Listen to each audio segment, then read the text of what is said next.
The journey of caring for a loved one who is living with dementia can be quite challenging. The aim of this podcast is to make caregiving less daunting and more fulfilling. On this platform, we share knowledge, understanding, and experiences. We enlighten, give hope, and encourage, and in the process, create positive awareness about different aspects of dementia. Welcome to my podcast, Dementia Caregivers Corner. My name is Julia Ratladi. Dementia Care, how deep is your love? In today's episode, we're shining a light on a topic that's often overlooked in conversations about dementia, the loss of smell, also known as olfactory impairment. For many of us, our sense of smell is something we don't think twice about until it's gone. Yet it plays a vital role in daily life, helping us enjoy food, stay safe, and connect emotionally to people and places. Joining me to share his lived experience of living with no sense of smell is Duncan Boak, co-founder, together with Professor Carl Philford and CEO of SmellTaste, the UK's leading charity for people affected by smell and taste disorder. In our conversation, we'll explore the links between smell loss and dementia. We'll talk about safety concerns, emotional well-being, and the support that his organization offers to people living with dementia and their caregivers. Duncan is also a contributor to the newly released book, A New Approach to Dementia, examining sensory and perceptual impairment, where he highlights how olfactory sensory changes affect older adults, including those living with dementia. Ladies and gentlemen, let us welcome in today's episode, Duncan Boak. Hi there, Julia. How are you? I'm very well, thanks. Yes. How are you? Oh, very well. Thank you very much. It's a pleasure to meet with you after we've been postponing our chat. Duncan, tell me, as I was reading something in your profile, I saw that you sustained a head injury that led to a loss of sense of smell. Would you mind sharing how that experience was for you? Yes, of course. I was 22 years old when I tripped and fell down a flight of stairs and hit my head, landed on the back of my head on the concrete floor and woke up a day or two later in hospital. I was in hospital for a week, and it was when I came out of hospital and I was eating the first meal I'd had since the accident that I thought it didn't taste of anything. And that's when I realised I couldn't smell. And that was 20 years ago. It was 20 years ago this year that I had the accident, and it's never returned. So it was not necessarily a diagnosis you just discovered by eating maybe your meal that you cannot smell? I mean, initially, they did not diagnose that. Well, no, because, I was in intensive care and they didn't really do anything apart from look after me. There were no sort of tests done or anything like that. And this was the thing. I never had any sort of test of my sense of smell done at any point. But I realised it for myself. It was completely gone. Then what did you do next when you realised that your sense of smell is gone? Well, I went to see my doctor, who said, gave me virtually no information, no support, nothing really. The doctor said that we know very little about this. It's very rare. It might come back of its own accord. If it doesn't, you'll just have to live with it. And that was it. Oh, okay. Learn to live with it. Oh, God. How did it make you feel? At the time, I didn't understand what it would mean for me, because I knew very little about the sense of smell. It was something that was just there and then it wasn't. But it really changed my engagement with the world around me in ways I didn't really fully understand. But there was a definite sort of loss of quality of life that I never regained, and sort of poorer mental health. There was my life before the accident and my life afterwards. And afterwards, nothing was ever that sort of rich, as enjoyable, as pleasurable. But I didn't connect a lot of this to lose my sense of smell. It wasn't until much later when I read this book by this American girl about her experience of losing a sense of smell that I was able to join the dots and start to understand what smell does, how it influences our lives, how it affects us, and then be able to sort of reconcile and understand how losing my sense of smell had affected me. Okay, we're talking about losing sense of smell. Is there a way that we can describe what smell is and its functions, if you can? Like, what does it? Why do we need sense of smell? What is it first? So our sense of smell, our olfactory system, is responsible for detecting odours in the world around us, and it's responsible for a lot of pleasure. Fine sort of fragrances, or just generally feeling connected to the world through smell. So be able to smell your environment that you're in, whether it's your house, whether it's going out in the garden, walking around a city or in the woods or at the sea. Smell tells us so many different things about the places that we're in. And we form memories of places and people through smells too. And those memories can be triggered quite evocatively when you smell those smells again. And it's also responsible for detecting dangers such as gas or smoke. So it's sort of an early warning signal. And it sort of sends all this information into the oldest, most primitive part of our brain, our limbic system, which is responsible for our mood, our memory, and our emotions, a lot of our behaviors. So smell is very closely intertwined or associated with those things, with our mood, with our behaviors, with our emotions. You mentioned, I think earlier, you said the loss of smell affected your quality of life. In what way? Well, I couldn't appreciate the flavour of food and drink anymore. So my experience of eating changed quite dramatically. I couldn't smell dangerous things. I came very close to lighting a cigarette in a room that was full of gas that I couldn't smell years ago. And it's just in terms of my overall sort of mood and feeling of connection to the world, it really, really changed that. And so there was this sort of sense I've had really ever since of not quite fully being here. Mm-hmm. Okay. It's a difficult thing to describe, but the disconnection and I think a sense of isolation as well. That again, I didn't really fully kind of get my head around until I started learning about the sense of smell a number of years down the line. It was starting to understand all this and also being introduced to Professor Carl Philpott that gave me the idea to actually take my experiences and turn them from a negative into something positive and start the first charity for people with impaired smell and taste. And so the charity was born, and here we are now, 13 years on, with SmellTaste, and it's ended up becoming a really huge part of my life. So tell me then, I'm here thinking, should we then expect our sense of smell to decline as we grow older? Or is it something that we expect maybe people living with dementia to have that, like loss of sense of smell and taste, actually? Yeah, so the sense of smell, if we talk about the sense of smell, it does decline as part of the aging process for many people. Mm-hmm. So, large numbers of people will experience gradual loss of smell as they get older. And I think it's something like 50% of people over the age of 80 or 70 will have some degree of olfactory impairment. So it's, big numbers. But we don't really talk about it, and we don't test the sense of smell, unlike sight and hearing. So it's difficult to quantify in people, and people often don't realise that they've lost the sense of smell. And it is also associated with dementia and with Parkinson's disease. But again, the impacts that in itself does not necessarily get taken into account, and the impact that it can have on people doesn't necessarily get taken into account either. I want to take you back a bit. You have no sense of smell. Does that affect your sense of taste yourself?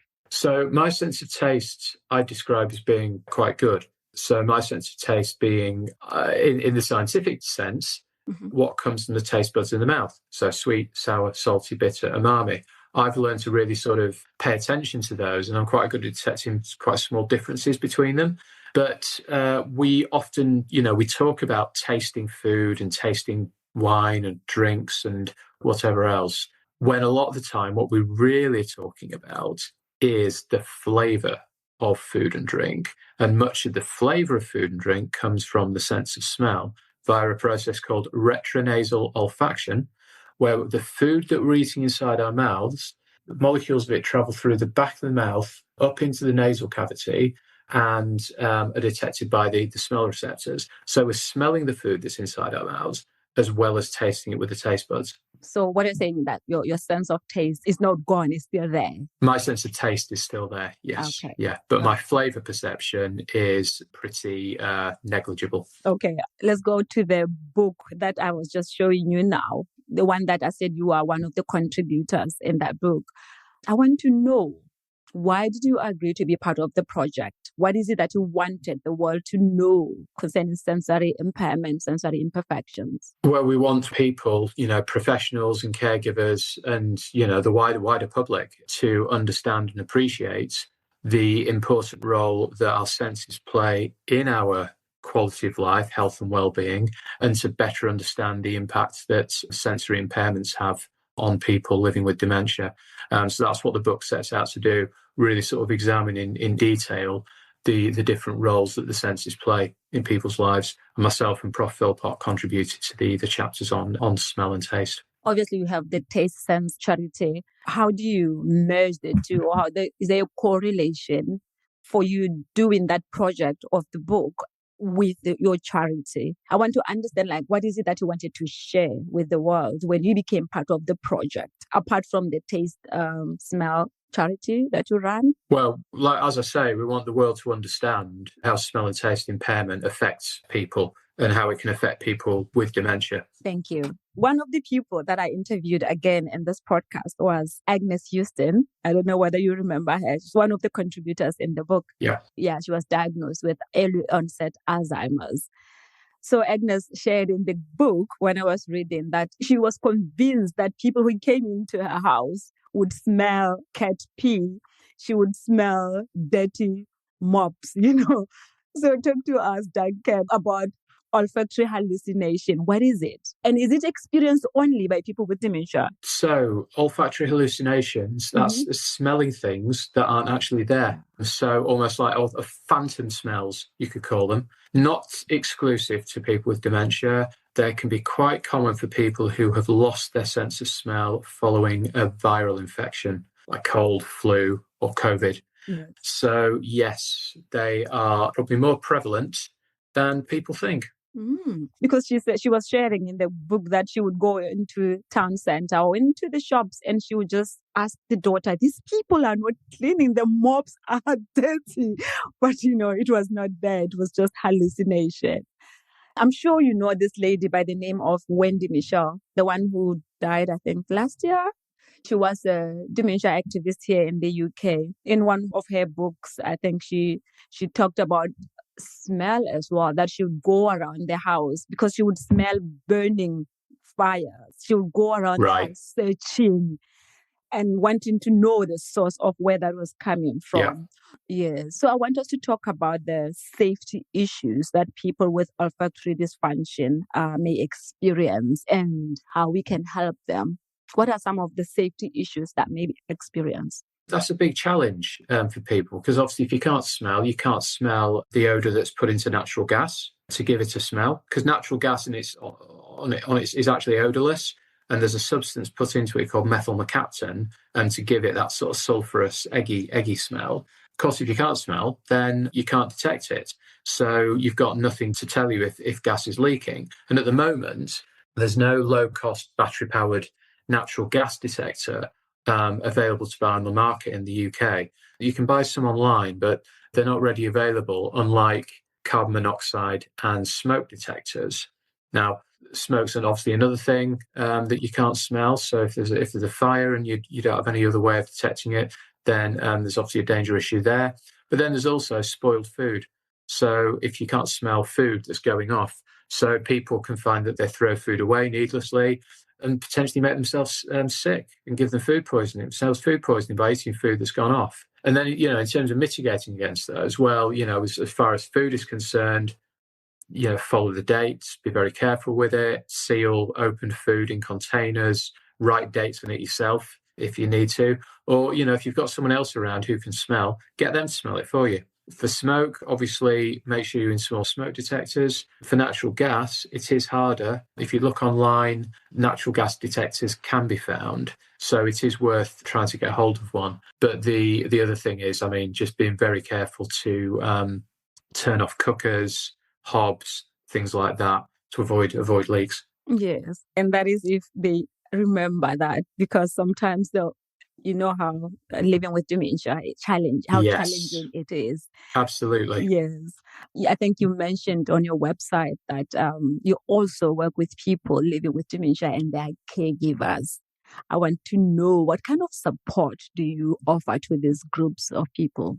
Well, we provide a whole range of information resources on smell and taste impairment and how to manage the impacts of the condition. So, safety advice, food tips, for example. And what we do is over the past couple of years, we've done quite a bit of work with care organisations, caregivers, to make them better aware of the impact of smell and taste impairment, so then they can be better informed and better support the people with dementia that they're caring for. Okay. Do you see the impact of the support that you give? Do they come and give you the reviews or feedback to say, oh, Duncan, after that workshop, I don't know whether you carry out workshops, or after that lessons that you've given us, this is how we have improved. Do you get that? We do sometimes get feedback from these. So we've done a lot of education and training for professional audiences over the past 2 or 3 years. And we do sometimes get feedback from people to say that they have made changes in their practices as a result of the information we provided. So, for example, it might be asking people if they've noticed any changes to their sense of smell. Just in the absence of any routine smell testing, just asking somebody and maybe, getting some smelly substances and asking somebody to smell them, see if they can, they're actually able to detect the odours. That can be one way of doing it. So, yeah, we do get feedback from the professionals, but also there's not any sort of program of support aimed at people with dementia specifically, but we provide broader support for people with impaired smell. And the feedback on those is generally very, very, very positive. People often can feel very isolated with their condition, that no one understands. They're not able to get any information from doctors on it. So people find the sessions really improve their sort of feelings of isolation. Yes, but how do they get hold of you? How they know that taste, smell is there, and we need information from them? So SmellTaste. SmellTaste, yeah, sorry. We have a website, www.smelltaste.org.uk. So people will often find us through web searches, but we're also, I think increasingly, doctors and healthcare professionals are aware of us. And so we'll pass on our information. And certainly ear, nose and throat specialists are very well aware of us through the links we have in that particular profession. Oh, great. Yes, because, really your duties are really, really needed out there. Tell me, is there any question that you think I should have asked you that will help people who are going through loss of sense of smell, loss of sense of taste, that you want to share with our listeners? That you're not alone, and that if you're finding it challenging, then we, the charity, we are here to help. So please get in touch. We, as I said before, we provide a whole range of information via our website, but we also do virtual and in-person support sessions as well. And being able to speak to others with the same problem can be really, really helpful for people. Thank you very much. Thank you very much. Like I said from the beginning, it's a topic that is rarely discussed in dementia discussions and dementia-related issues, but we need that. Thank you, Duncan, for your time. I really appreciate it. Let me take this time and thank you, our dear listeners, for tuning into this episode. If you enjoyed our conversation with Duncan, or you are passionate about dementia care, please consider leaving a review and sharing this episode with someone who might benefit from it. Your support helps us reach more and more people and raise awareness about dementia-related issues. Until we meet next time, thank you. Bye for now. Dementia care. How deep is your love?